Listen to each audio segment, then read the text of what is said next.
Welcome back to 4-H Unplugged with the Clover Crew on this beautiful Sunday morning. The first thing on our agenda is the poultry show.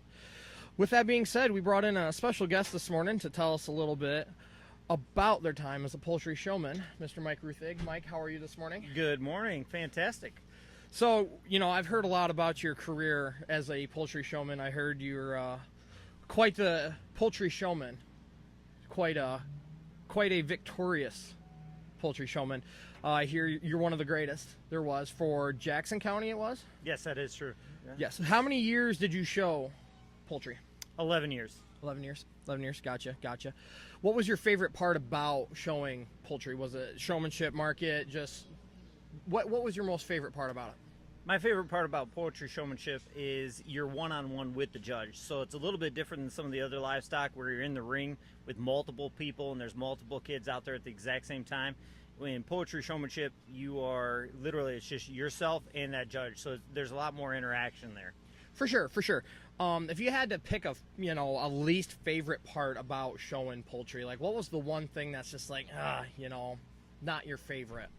I'd say the one part that I didn't really like too much was be judging the bird in the cage. That's one of those things where it's just I didn't really get that side of it as much as just the one-on-one of examining the bird. For sure. Which project or out of your poultry, right? Which one was your favorite? Was there a specific year that stands out to you?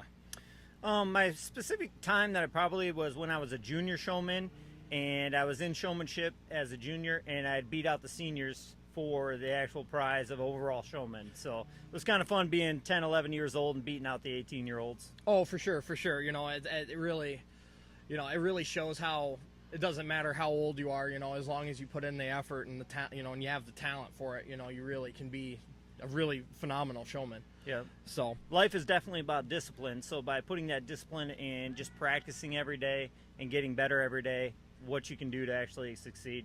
For sure. So on that note, how has 4-H helped shape you into the person you are today?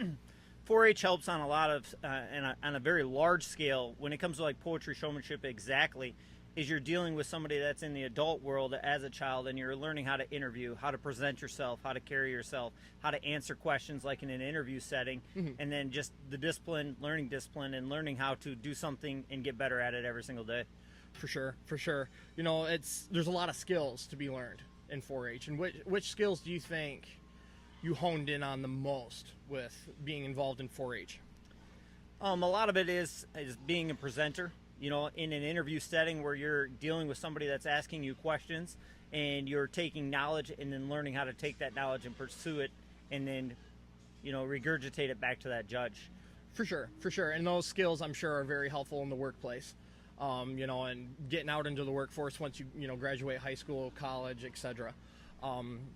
So it's one of those where it's very beneficial, I would say, and I assume you would agree. Yes, and I mean that's what we're looking for. Now in my current job, we're looking for those same younger individuals that carry those kind of qualifications into the job market. For sure.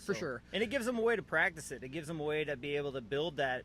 That work ethic and everything else before they come into the, the adult job market. Right. Would you say, because with 4-H, it's about building your character, right? And you're, meeting people and there's opportunities. Do you think that 4-H is a very beneficial thing for our young generation? Because we have a lot of young kids, coming up, this younger generation we've got, and 4-H, there's times I get concerned that, because sometimes 4-H enrollment is going down, but I think, 4-H, you would probably agree, is something that we need to, keep up and keep present. So that way we can, hopefully get our next couple generations to be very high quality. Absolutely. I mean, it's teaching that work ethic. It's teaching discipline. It's teaching, doing something in a repetitive manner and how you can keep improving off of that. For sure. And year after year, it gives you the opportunity to learn new things and to keep just building your work ethic. Yeah, for sure. What is one thing that has changed in 4-H since you were a member? You were a member from, not to age you, many years ago. Just a couple. Yeah. But, what is the biggest change you've seen since you were a 4-H showman? I think just the animals overall, it's become more competitive because as it keeps going down that road, obviously genetics in animals has changed a lot. And I think it's one of those things that I've seen just overall what made a grand champion animal then compared to now has definitely changed in the long run.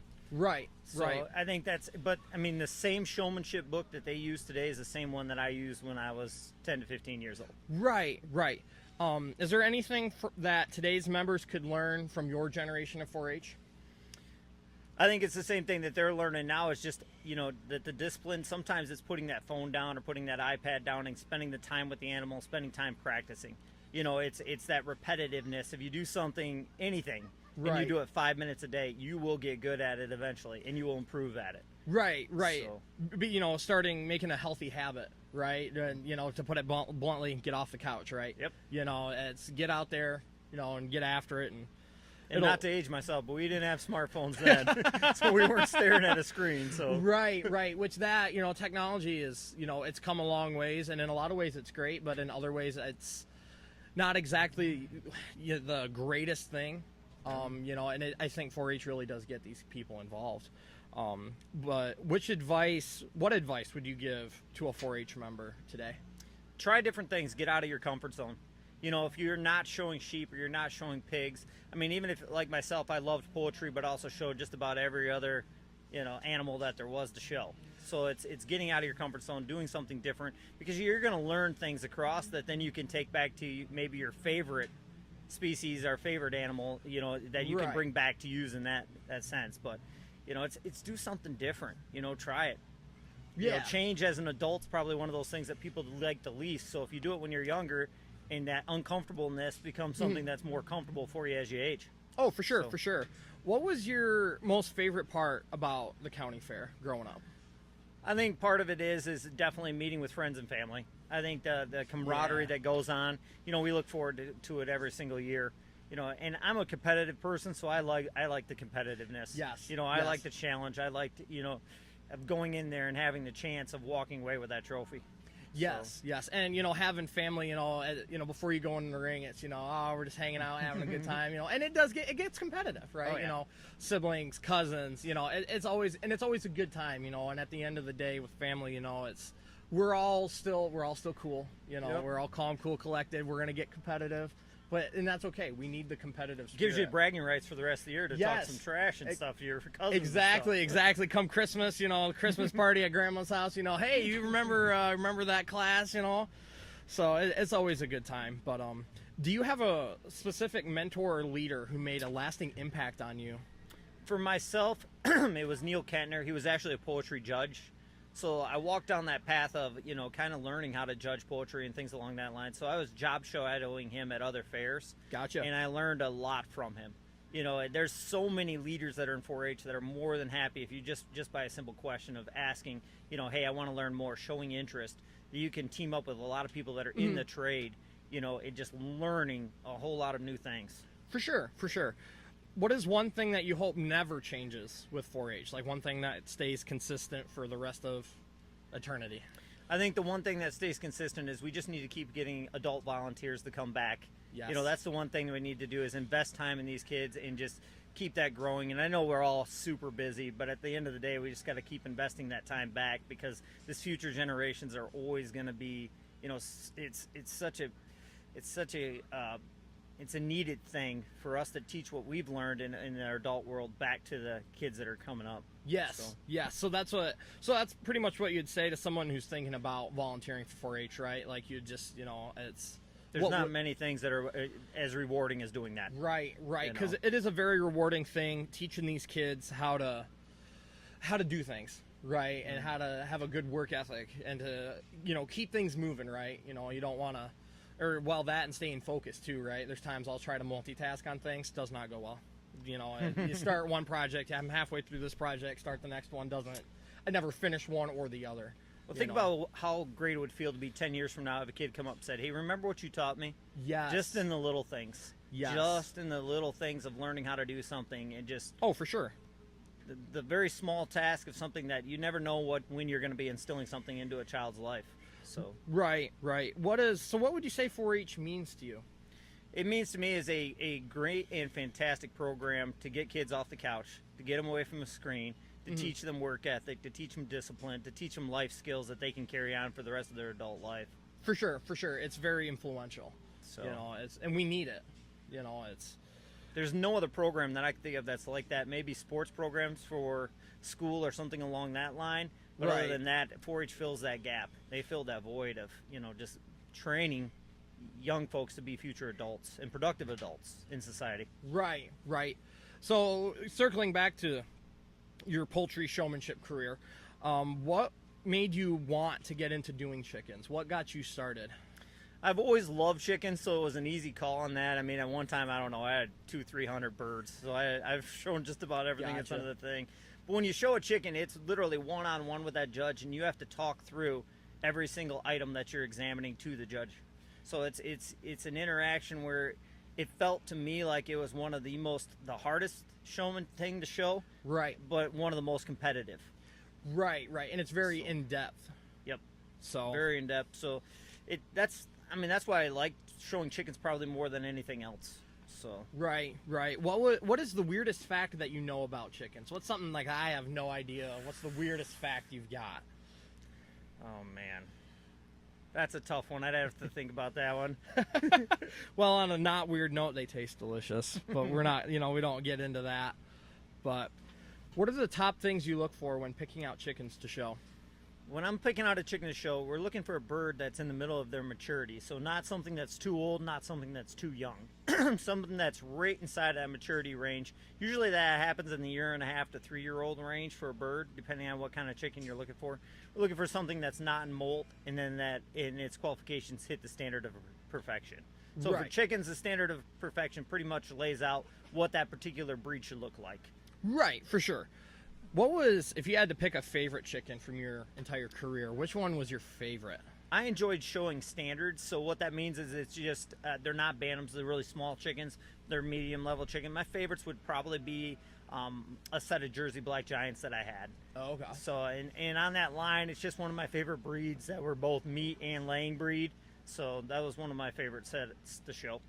Gotcha. So on the topic of showmanship, right? What are your tips and tricks for showmanship for young people who are coming into being a chicken showman? One, just like a job interview, your appearance means a lot. Making sure that, top to bottom, head to foot, you are ready and prepared. And the other thing I would say is good eye contact with the judge, Right. And you're actually examining the bird. So without going into too many details on showmanship, it's a job interview with that judge. So putting that bird right up here where you can actually see what's going on as well as showing the judge. Right. You're presenting that bird directly to the judge. Right. So all 4-H projects and species are important, Would you encourage more people to show chickens if they're considering it, or is it something they need to be like? Because I'm sure there's people who are nervous about it, right? Yep. Who are like, man, I don't know if I can do this. Is it something that is? Explain how getting into it, comes out, right? I would get in a meeting or in a poetry club and just start doing it is the easiest way to start into it. One of the things is it's practice at home. It's practicing in front of your siblings, practicing cousins, other leaders. And you can Right. start even in between your friends where you feel more comfortable, and then move up to other adults or other adults in the club and presenting it. And For then sure. just getting out there doing it so that by the time you get into the show ring, it's second nature. It's just something that comes natural to you. For sure, for sure. So So other than poultry, what did you show during your career? dairy cows, beef cows, sheep, pig, you name it. The whole 9 The whole yards. year, everything. Yep. Nice, nice. So, So- but poultry was your favorite. Yep, poetry was definitely my favorite. I mean, beef cattle would take a close second to that, but poetry, when you're showing those and it's just one-on-one with you and the judge, I think it separates you a lot easier than where you're in a beef ring with 20 other people. For sure, for sure. Yeah, the one-on-one part is I'm sure it can be intimidating at first, especially getting started as a youngster. But I'm sure you're a professional, right? It's once you get past the fear of, if you're, it's one-on-one, right? And you're afraid of messing something up, but I'm sure you had it right out of the gate, though. It's a lot of fun. I it's- enjoyed it. I mean, I loved it. I looked forward to the county fair when I was a kid, For sure. every single year, For and sure. when you get done with the county fair, you're already prepping for next year. Right, right. So- So what time of the year would you get your birds? If you're raising breeding stock, I mean, most of the time you're going to have those birds all the way around year round. Oh, okay. So Gotcha. if you're raising more your meat pins and stuff along that line, you're going to get those birds in the spring. So Gotcha. and I mean, to each their own. Different people like either or. I mean, you can show either or when it comes to chicken showmanship. It's a little easier with a lighter bird than trying to lift a meat pen. Trying to Right. present that, but. Right. Right, which so it's something that it's year round, yeah. Yep. Like you were saying, you're working with the animals and the chickens all the time, so you're very passionate. Yes. So, yes, sir. So thank you, Mike, for coming on. I really appreciate all your information, and I know everybody else does as well. Yep. It's very helpful to have people who are willing to share and help educate the young folk. Because we have a lot of them, and hopefully we continue the tradition of 4-H and keep her rolling. Awesome. So, Well, thank you. Yes, Have thank a you, good day. Mike. I'm here with Emma today, and we are going to interview her about her experience with beef cattle. And yeah, let's get started, I guess. So the first question I'm going to start off with is, what was your favorite 4-H memory? Honestly, my favorite 4-H memory was probably the funniest memory when I think it was my first or my second year. Levi Hallbaker actually had a very large steer that would not fit in the doorway to get into the show ring. And I don't know why. That's just like my favorite thing ever. It was just so funny because I remember him like, if you know Levi, he's very like animated. And so he's like trying to pull on it. And I'm like, oh my gosh, Levi. It was probably the biggest steer I've ever seen. It was huge, both ways, tall and wide. And that was just the funniest experience. He's 100% a character. Oh yeah, for sure. I feel like our whole family is. Our director is nodding in agreement. Okay. What is was there a project that you were especially proud of? There's actually two. So last year I had my first good heifer, I think, or good show animal. It was my crossbreed heifer. She was red. I actually bought her from like a established breeder for the first time, so I learned a lot of fitting and other things through her. But this year is really important to me because it's my first homegrown steer. So I had him out of my first ever bottle calf heifer that I showed here. So That's cool. I'm showing him this year as my last big beef. So I'm very proud of him. Yeah, I would definitely say I feel like it's a lot more rewarding when you bring a homegrown animal. Oh, for sure. Just because it's like, oh yeah, that's my own breeding lineage. That's my own. And no matter how it looks, Stuff. it's just very rewarding because I helped pull that calf out of his mom. I helped bottle feed his mom and raise his mom. So just seeing it from the very start to now the end is really rewarding. We're gonna. The next question we have for you is, what is the biggest lesson 4-H has taught you? My biggest lesson. It's like the fifth one down. I would say hard work is hard for sure, but it's definitely rewarding. You win at home. The work you do at home is shown in the show ring, and especially through 4-H, I've made lots of friendships, and yeah. Sorry, the wind is like really messing with our papers over here. If you see us fidgeting around, Oh my it's because our lovely Michigan weather decides it wants to blow our gonna papers away rain. that you still use today. Definitely hard work is the most, not the most bestest. That's not how you say that. Hard work is the best thing ever. Even going into college, I've learned that me working with livestock and being in 4-H has instilled in me a lot of grit, and that a lot of people don't have, that haven't worked with livestock or 4-H in general. Working on projects at home and having a deadline is a really big thing, and a lot of people don't have that. So No. being in 4-H and working with cattle especially has been really helpful with me being good at deadlines specifically, and then also pushing through the pain of the very cold winter storms that we had this winter, or the super hot days when I don't want to go out and walk, but I know that when I do and I come to fair, I'll be ready and I'll look good. Yeah. Sometimes I wish my family would be better at deadlines. Shots fired at my mom and my dad.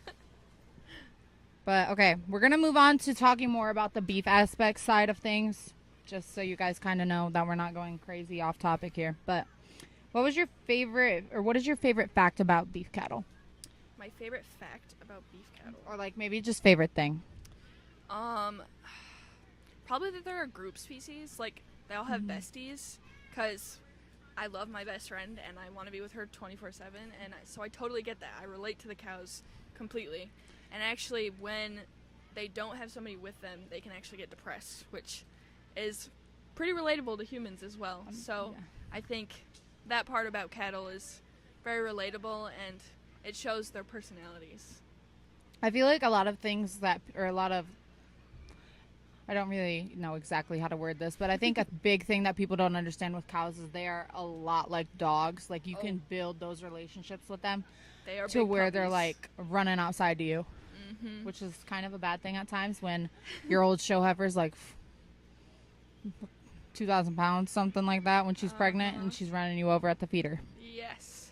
Not a fun thing. We just got a pasture in our backyard, so it kind of wraps around our house, and I'll wake up in the morning and you'll see them running around, and it's just so funny. It's like your dog. Like, you let them outside and they run. They're so cute. What is the weirdest fact you know about beef? I think this one's pretty specific to certain animals. Like, I know some beef don't do it, but underneath their leg, if you scratch a certain spot, they'll lift their leg up like a dog. And I just think That's so that's the funny. funniest thing. I've never had one of mine do that, but I've had friends they're able to Scratch them. scratch underneath their leg, and they'll lift That's their funny. leg up, and I'm like, they lift their leg up, I'm afraid they're gonna kick me. I think I've only had one out of all my years of showing that's done that. Yeah, that's why I think it's so weird and funny that just only some of them do it. It's like their quirk. Okay. Next question. What made you want to get into showing big beef? So, I started off when we moved to our new house in St. John's. It had a barn, and I made a joke to my dad, actually, and I go, hey, now that I have a barn, can I get cows? And he goes, I mean, I guess.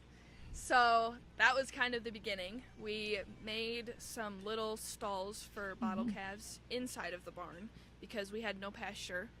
It had a lean-to, but it was a mess. There was stuff and rocks and everything in there.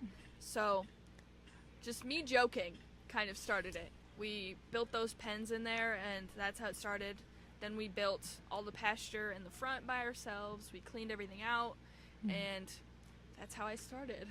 I feel like it's always interesting to learn about how people like really get into cattle because like I know like a lot of people aren't from those like really long Yeah. generations of No, for sure. cattle. Like my family, it was all because I wanted to show a feeder calf. Uh-huh. And then My dad started when he was little, and they showed rabbits. And I had a pet bunny when I was little, and I wasn't as good as taking care of it as I should have been because I was like 7. And so we got rid of that, and he was like, we're never having another bunny. You can get whatever else you want, but you're not having a bunny. So then I joked, oh, let's get a cow. and And then it happened. then it happened. Yeah. So, I used to show rabbits back in my day. yeah. We used to like not like, you know how jackpots are for cattle. We used to do that with rabbits. Yeah, my Not cousins on my dad's side do that. So Not my favorite animal. They're just, I don't know. They don't really, you don't build that connection with them, I No. guess. I like being able to pick them up, though. Okay. What was your favorite cow and why? I think look-wise was my heifer from last year, Adelaida. We actually still have her. We bred her. She was just a very stout animal. She was very big. She had a very big gut, and I don't know. I just really like big guts on animals. I think it makes them look very full and like, I don't know. It's just she looked very nice, and I really like that about her. But my steer this year, my homegrown steer, I definitely like his attitude better, because she was a heifer for sure. So my steer this year, he's my son, I call him, because I helped him be born, so I've been there his whole life, and he's just the sweetest little baby. What are your top things you look for when picking out a beef cow to show?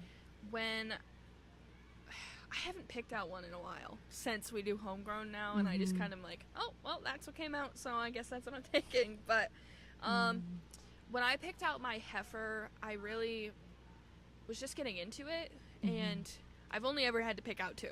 So that's part of getting into it recently. And like I said, I like a big belly on them, and then a wide, stout animal. I like that.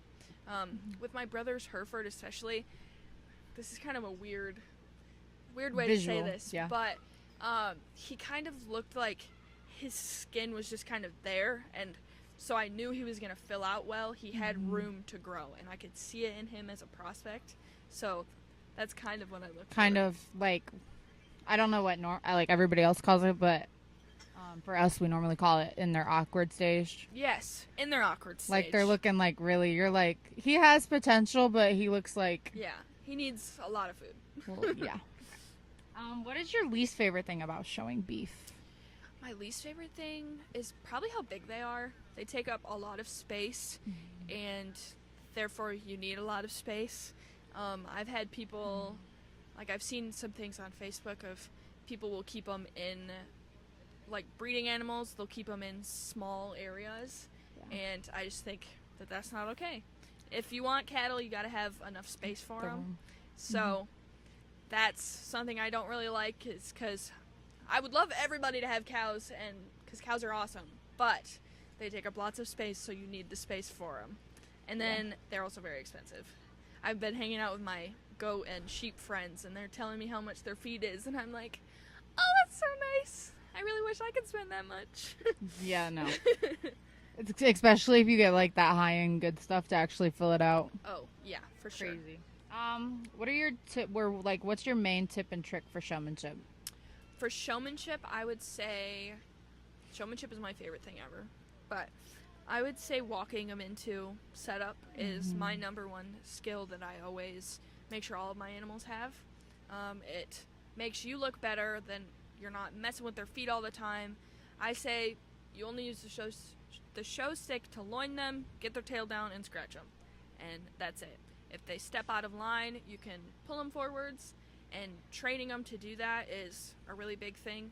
Working at home is the best thing ever that you can do for yourself when you show. So walking them into it is my number one. Okay. I guess we'll move along. What's your favorite thing? That one kind of really ties into the other one. Can you tell us a little bit about your beef project this year? So my beef project this year is a Shorthorn Plus, not dairy steer. His mom was an Angus Holstein, and his dad or sire was a Shorthorn, and he's very rony. I like his color. His body's pretty black, but his face is like white, and I've never had a unique colored calf before, so I like that about him. He's got a very deep belly. He's very sweet. I love him very much. He's my big puppy. For the first time before we left to come here, he let me give him a hug, and I was like, oh, you're becoming a big baby. Of course you're doing it right now. But he is the best thing ever, and I'm going to miss him a lot. Adding on to that, do you have a favorite breed of cattle that you like to show, or like just like in general? I like red calves. I don't like Herefords as much, even though we breed Herefords, but I like them. They're a pretty standard breed, and they are pretty even all across the board, but I think my favorite might be Shorthorns. I like having the Roni sort of cool looking colors. They're definitely hard to fit and color match and everything, but I think those are really cool. And then I know Key are a really big deal right now, so I feel like they've been a big deal. Not to age myself, like early 20s, but when I was showing back in like when I was like 13, I was showing Key and Simmental, but my family does Simmental mainly, so that's kind of my favorite. But Herefords, I don't mind the look of them. Their rate of gain is just not as good as like throw a Simmental or an Angus, especially. Besides, people always say that those Angus cows are attitude, but we haven't had any problems with ours yet. Knock on wood. Yeah, There we go. I like the Herefords. Just getting them show ready is also really hard because they have so many colics everywhere, and I would slick shear them if I could, but I try to have a little bit of hair on them to make them look as nice as I can. But I've been working with my brother's Hereford a lot to make sure all of his hair goes one way. He's got a few colics, but those can be worked with. I would say, though, adding on to that if it's your first year, I feel like Hereford is a good breed to go for with, sure. though, because they're just more docile They're very cows. they're very calm. No. I've had a Hereford fall asleep in the ring before, and he Sounds about right. like was like nodding off, and you gotta like shake their head to wake them back up. I mean, yeah, because sometimes you're standing there, it feels like forever, and I'm like, man, Oh my my arm gosh. is like... Yeah. At MLE, our showmanship was an hour long, and I didn't even realize Like it forever. until after we got out, and I heard people talking about it like, oh my gosh, that took so long. I was like, oh, I was in there for an hour, I didn't even realize it. Okay. Okay, what's your thoughts on the huge differences between commercial cattle and, like, beef show cattle? Yeah. So, I know this is a pretty touchy subject, at least the stuff I'm going to talk about, but with us, we try to make them show ready, but also meat ready. So we're not going to do anything that would toughen up the meat or like drench any sort of thing that would tamper with the meat in any way. That's just what we do. One, I don't want to pay for it. And Yeah. two, when somebody buys my animal at the county fair, I want them to be able to eat it and enjoy it. They spent a bunch of money on it and they supported me, so I want to make sure they have high quality beef. So that, and definitely the look of them is a lot different. Show Yeah. cattle are very wide and big and they walk like this, and then commercial cattle are good to eat. Yeah. Good old ground beef. Mm-hmm. But, okay, I think that pretty much wraps up our first segment on our beef. Or for beef. But yeah. Thank you, Emma, for coming on the Of course. podcast. Eli, I think we're good. All right, guys, we got our next interviewee here, Levi Bancroft. Levi, how are you today? Good. How are you, Eli? I am doing spectacular. You know, we got some sunshine out here today, better than what we've had. Yes. I mean, we needed the rain that we got, but you know, it's nice to have some sunshine. It absolutely is. Good for the farmers. Yes. So no, you know, we got the first part, we got the rain, now we got the sun. Everything's gonna grow. Yes. It's gonna be fantastic. So, I heard today you showed chickens. I did. How did that go? It went very well. I actually scored third place in showmanship. Fantastic. For the Very senior. good. Very good. Congratulations. Thank you very much. I know you really enjoy showing chickens. You know, I know it's one of your favorite things to do. About, you know, because chickens are a very unique animal. What is your favorite fact about your species? Did you know that on the chicken, the earlobes show what color the eggs are? No way. So if you have like a white earlobe chicken, it lays white Uh-huh. eggs. Red earlobed, it doesn't lay red eggs. It lays brown eggs. Brown eggs. Okay. And when it gets to like there's some who have like green eggs and stuff. yeah, for sure. That can vary a little bit because they don't have green earlobes. Right. But- 'Cause green ears would be kind of Yeah. That'd be funny on a chicken. You know, it'd be great for St. Patty's Day. Yeah, You know, absolutely. it'd be awesome. So, what made you want to get into doing chickens? Well, my older brother, did chickens his first year for fair, Mhm. and I just followed in his footsteps, and I've enjoyed it a lot. It's been a good project. I've learned a lot. Definitely a great stepping stone project into bigger projects For like sure. cattle, but also a great thing because it's a lot different than showing cattle. In showing cattle, Mhm. you're showing off your animal. In chicken showmanship, it's more of you examine your bird, Right. and the right. judge watches you examine the bird. Right. The judge is judging you how well of a job you're doing Yes. with your animal. Yes. Gotcha. That makes sense. I understand that. What was your favorite chicken and why? My first year doing chicken showmanship, I had a old English bantam named Hot Sauce. He was bright red and orange, had some green on him. He looked really cool. It's a very fitting name. But yeah, he was probably my favorite. Gotcha. You know, we always have our favorite animals. I think growing up, I had a favorite cow. Okay. Her name was Buffy. We all have our favorite you know, we all have our favorite animals, you Yeah. know, and hot sauce sounds like it was a good time. Yeah. You know, I can see the image in my head, the color. It looks like Yeah. a, you know, very pretty chicken. But he was a bantam, so he was a small one too. Right. So that made right. it easier my first year for showmanship. Gotcha. Starting small, and then you Yeah. eventually you work yourself up to larger. and Or larger stay birds. small because they're Or easier stay- to show. There's that too, right? You know, whatever floats the boat. So, what are your tips and tricks for showmanship? When you're showing, use as much knowledge as you can while you're examining it. Use all the technical words and everything. Also, a big part of it that you can get marked down on is questions. Right. Like, they asked questions about some common diseases like avian influenza and the cures for it, which there isn't really. You gotta just separate them off. Right. And then right. ones like coccidiosis, and that's like their blood, their manure is a little bit bloody. Yeah, And yep. then you treat that with putting some cord in their water for like 5 to 7 days. Gotcha, and so- that just clears that right Yeah, out. but knowing answers to questions like that, or Mhm. like incubation times for different types of poultry, Right. that is a big part in the showmanship. Right, knowing the information so that way you can, you know, you Yes. can explain to the judge and show them, you know, Yeah. you have the knowledge. Yes. Right, you know what you're doing with your species, and you really, you know, shows you how knowledgeable you are. Yeah. Right.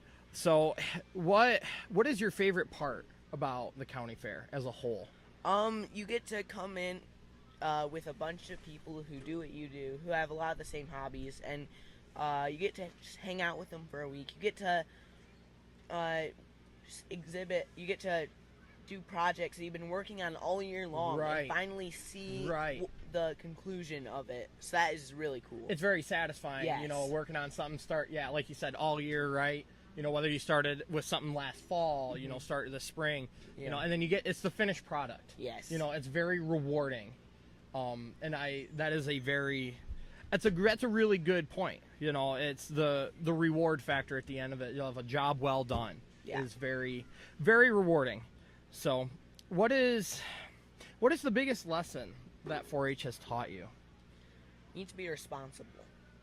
It is your project. It is your job. Mhm. You have to be the one who takes up the responsibility. Like you gotta do the work for it. You gotta take Right. responsibility when something goes wrong. Right. So it's great for learning long term, like how life. Yeah. So Right. It's teaching responsibility, like Yeah. you said. I like that. That's a good point. You know, yeah, because you got to get up in the morning. You got to feed that thing. Mhm. Otherwise, I mean, you know, it's truth be told, it's gonna not live. yeah, Right. You got to take care of it. You know, and 4-H. I agree with you. It's a very yes. good way to teach responsibility. What is one thing you hope never changes in 4-H? And I say that when I ask that, I mean like, you know, the way we do things, like the traditions we have, right? Like, you know, the truck and tractor pull, the shows, sale, the food. You know, what do you hope will never change and will be the same forever? Probably the community. How everything is all together and Mhm. people work together and help each other out. Oh, for sure. And like all the different like activities they have that everyone can work together. Yes. And how a lot of the stuff, like there's some for the different barns, each club or the entire barn can win a prize for having the cleanest area. Right. So, right. Being able to team up with your club or with the entire barn and work at that goal Right. I just find it very enjoyable. Oh yeah, for sure. The teamwork, right? Yes, It's yes. it's a great way to make new friends, right? 'Cause- Absolutely. and it's just the feeling, the camaraderie, Yes. right? You know, when you're working with a bunch of other people on a certain project, you have one goal in mind. It's like, all right, let's get her done. You know, we're ready to roll. It really is. That's another thing that's very satisfying about 4-H, right? You know, it's you get together with people and you make friends and you get stuff done, and it's a grand time all around. You know, It is. you know, it's a very, very important thing. So So if you met somebody who was just starting, it was going to be their first year of poultry showmanship, what advice would you give them for just starting out from day one? Do as much research as you can about, number one, your bird.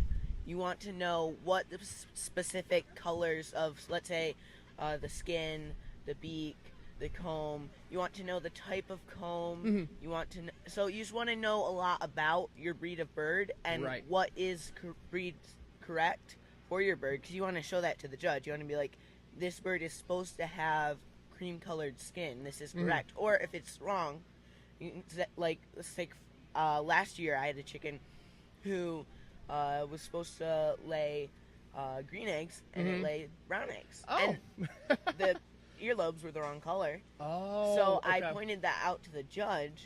Gotcha. So knowing about your bird is very key. Also, knowing poultry in general, because they ask, Right. like I was saying earlier, they ask a lot of different questions Mm-hmm.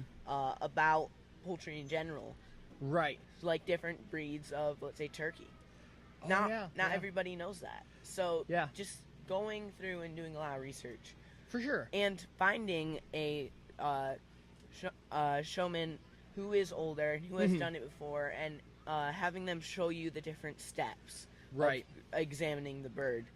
Having somebody like a mentor figure. Yes. Right. Right. Yes.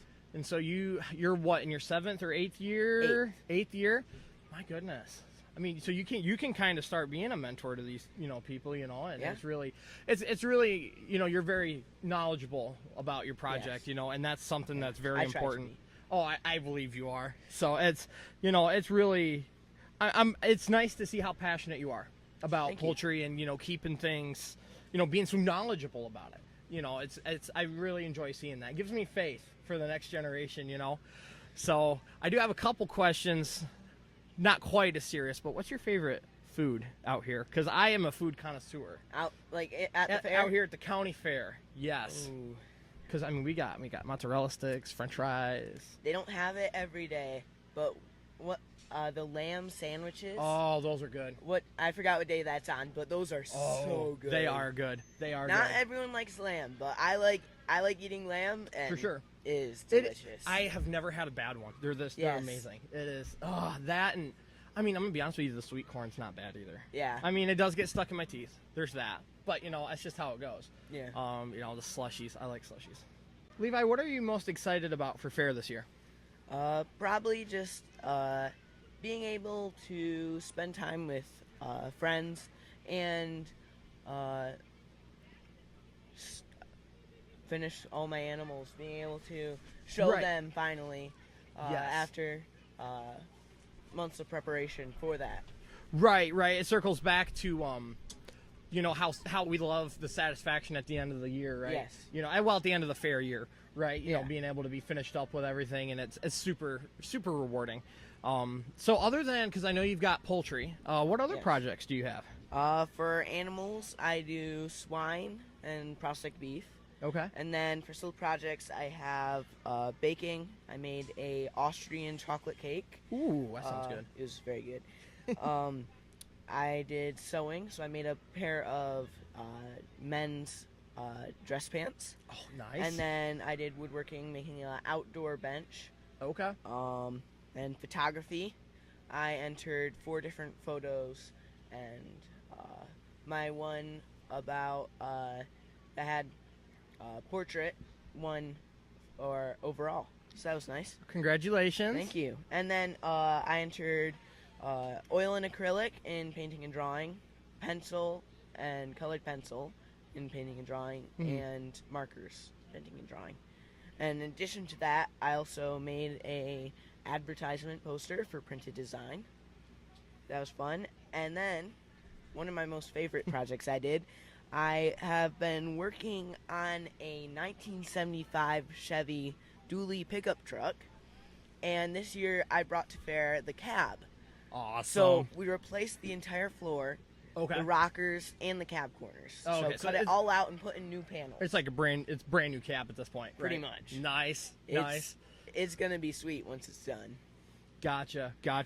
Yeah, that sounds like a very, a big project to, Yeah. take in. I remember last couple years you'd brought in other parts of the truck. Yes. It's really nice to see all the parts throughout all the different stages. It's going to be awesome. I'm assuming your final year with the truck project, you'll just bring the whole truck in. Hopefully. I'm looking forward to that. That's going to be awesome. Yeah. I'm really looking forward to that. You are a very well-rounded young man. You'd have all of these different projects, and it's really, like, you're very talented. Thank you. That is spectacular. So tell me about your swine. What do you got for pigs this year? I raced 2, but only brought 1 to fair. Okay. Yeah. Did he make weight? He did. Okay, good. That's always something I get worried about with Yeah. animals, is if you make it, enough, but not too much, It's 256. Whew. So the That's not minimum's bad. 225. Oh, okay. And is it maximum 275? I want to say 300. I think it's 300. 300. Okay. Not sure about. So I'm not sure on that. I mean, though. you're right in a good zone there. Yeah. 256 is a very good, Yeah. healthy weight. That is awesome. Tell me about your prospect beef. What do we got going there? I have a belted Holstein cross, Nice. and got him back in February, Okay. and I think he weighed in at 487. That's a good weight. So yeah, Yeah. it, Because with the minimum being, I believe the minimum for prospect beef is 275, max is Yes. 600. yeah. Mid 480s, right about up to Yeah. 500. Like, that's on the money. Yes. Because you don't want to push it too close, right? Yeah. My brother was within 3 pounds of being overweight. Yeah. My goodness, you want to give me a heart attack? It's something. Yeah, it's very, timing everything out, making sure Yes. they're on a healthy diet plan, and making sure that they're not gaining too much, but you also got to make sure, they're gaining enough, because Yeah. you don't want to be, too little or too big. So it's finding the middle ground. Yes. That's very important. So, and then you were telling me about this cake that you made. Yes. Tell me about this cake, because I love Uh, cake. It's originated in Austria Okay. from a hotel called Soccer. Is a soccer hotel. Oh, And okay. they made this cake. So torte, it's called it's called soccer torte cake. Oh, okay. Or torte means cake in Austrian. Gotcha. So Okay. it's the name of the hotel and then cake. Nice. But it's chocolate cake, and it's almost like an angel food cake, but not quite. Like the way you make it, similar. Right. Right. And then it has an apricot jam layer in the that center, sounds good. and then a chocolate glaze up on the top. Ah. It's so good. Oh, I can taste it now. I can smell it now, the rich chocolatey flavor. Yeah. I can see it now. So, and then you were telling me about these dress pants that you sewed. Yes. So, for the past few years, I have been learning some sewing skills with my grandma. Nice. And this year, I made a pair of wool dress pants. Okay. And we made them to fit me. So hopefully after Okay. fair, I'll be able to wear them. I was gonna ask, did you make them? Did you make them for your dad? Did you make them for your grandpa? Did you make them for yourself? That's a good. Knowing how to sew is a very good trait. I used to know how to. I kind of fell out of practice. All I ever did was cut up some blue jeans, some old blue jeans that had holes in them, and just sewed some stuff together. I understand the concept, but it's not like I know it's very, very, meticulous and how everything's got to be almost perfect, right, or pretty much perfect. Yeah. It helps to have a good teacher. Right. And aren't grandmas awesome? Shout out to all our grandmas. They are Yes. literally, they are always willing to help your grandkids and teaching us how to do stuff, and we appreciate you guys. We really do. Passing it down to the next generation. Well, and the generation after that, too. So, you mentioned woodworking. You made a Yes. bench. I made a bench. It's Okay. outdoor bench. Okay. So- Are you entering, while we're on the topic of still exhibits, are you going to be selling any of them at the still exhibit auction? I plan on selling the cake. So if you wanna get a try, stop I on by. might see if I can buy the cake. That sounds delicious. Like that, like very enticing. Like you've got me Yes. sold already, and I haven't even seen what it looks like yet. So that sounds fantastic. So you mentioned photography. Yes. What did you said you entered 4? I entered 4 projects. Okay. Portrait, which is what won, and then a candid portrait, which is they're not posing. It's Okay. taken kind of without them posing for the picture. Right, So. right. And then I did landscape. Okay. So it was like a picture of like a inlet of the ocean. and then- Oh, okay. I took one of have you ever heard of the Portuguese Man of War? That sounds familiar. It's but like a stinging jellyfish, sort of. animal. okay. Uh, Where'd but, you get that picture? on a beach. So Oh, I no took a way. picture of it, and it's really cool because it's on a black sand beach. Oh, So and it's almost nice. metallic, so it makes Oh. it really stand out. I'm gonna have to go find that later and Yeah. look at that. That sounds awesome.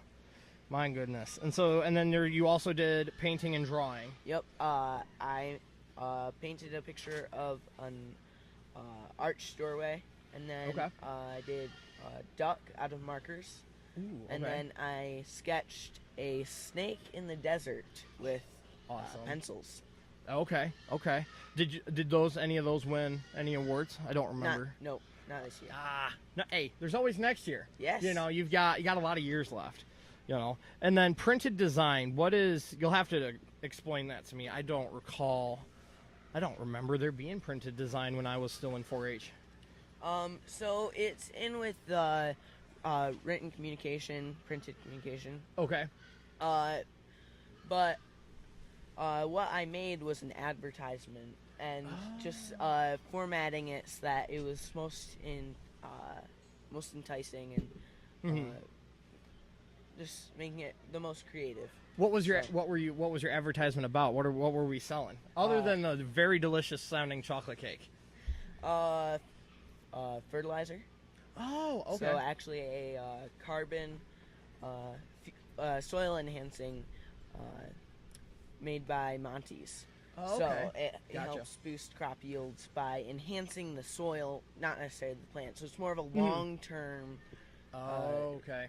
So yeah, long-term and short-term. Right. But it Right. helps make your soil better. Gotcha. That's a good thing. Especially that's a good thing to be knowledgeable about in Yes. this area. We're very egg heavy around are. here. You know, you just go half a mile out of town. It's just corn, Yeah. beans, wheat, sugar beets, everything, everywhere. And so that's actually really awesome. Yeah. That's really good. And then I couldn't remember what was this last one here we got. My pickup cab. Oh, that's right. I forgot. How could I Yes. forget? I am so sorry. Yeah. The greatest. I mean, it looks awesome. It does. It is. I mean, truly. And like I had said before, I'm really looking forward to seeing that. Yeah. That's gonna be awesome. Yeah. It really is. So, out of everything you've entered this year, with animals, still exhibits. I mean, everything. What is your most favorite project? Because you got a lot of things to choose from. You've entered a lot of things. Oh, well, the sewing was fun to make with my grandma because we got to Mhm. spend time together. Oh, exactly. Yes. I enjoyed the printed design because it kind of made me have to think more, to think what would the target audience want to see. Right. But right. probably most of all, it was probably my pickup cab because of how many hours I spent on it. Right. And right. working on it quite a few nights for many hours with my dad.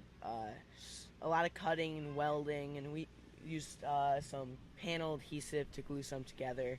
That Gotcha. way, you can't get rust in the seams at all. Yeah, So- that is something, especially up here, with Michigan Yeah. salt. That's a very, very common issue, and it's always moist. We're always getting Yes. rain. A lot of the rust we have on vehicles, I think, it's not just the salt; it has lots to do with just the moisture. Yes, It's a very arid climate, it is. and that's just how and then there's nothing wrong with that. Yeah. It just sometimes it causes vehicle issues that I don't like. So. But that is fantastic. Like I said, I am really looking forward to seeing the final project. Yeah. So, Mr. Bancroft, I appreciate your time. Yeah. Thank you.